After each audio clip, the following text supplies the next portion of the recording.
बालकृष्ण राव की कविता फिर क्या होगा उसके बाद। फिर क्या होगा उसके बाद। उत्सुक होकर शिशु ने पूछा, माँ क्या होगा उसके बाद।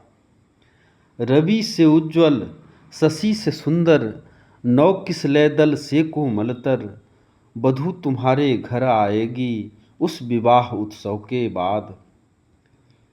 पल भर मुख पर स्मित रेखा खेल गई, फिर माँ ने देखा। उत्सुक हो कह उठा, किंतु वह फिर क्या होगा उसके बाद।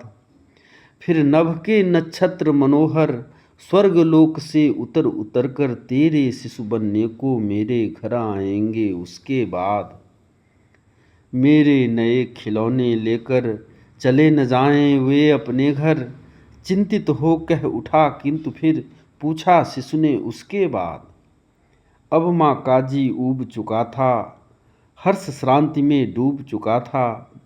बोली, फिर मैं बूढ़ी होकर मर जाऊंगी उसके बाद। यह सुनकर भर आए लोचन, किंतु पोंछकर उन्हें उसी क्षण सहज कुतूहल से फिर शिशु ने पूछा, माँ क्या होगा उसके बाद। कवि को बालक ने सिखलाया, सुख दुख है पल भर की माया, है अनंत का तत्व प्रश्न यह, फिर क्या होगा उसके बाद।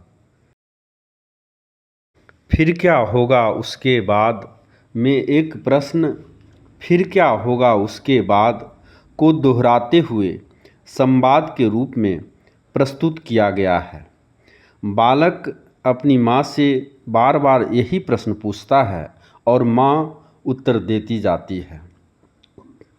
माँ पहले बालक के बड़े होने, विवाह होने की बात कहती है, फिर घर में नए बच्चों के आगमन होने जैसी बात को बतलाती है। तब बालक अपने खिलौने को लेकर चिंतित हो उठता है।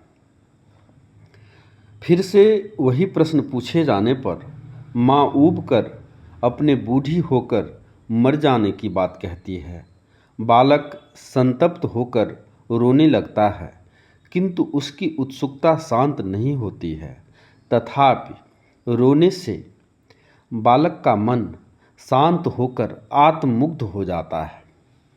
कविता के अंत में इस गूढ़ प्रश्न का उत्तर देते हुए बालक स्वयं कवि को समझाता है कि संसार के सुख दुख क्षणिक हैं और यह प्रश्न अनंत है कि फिर क्या होगा उसके बाद।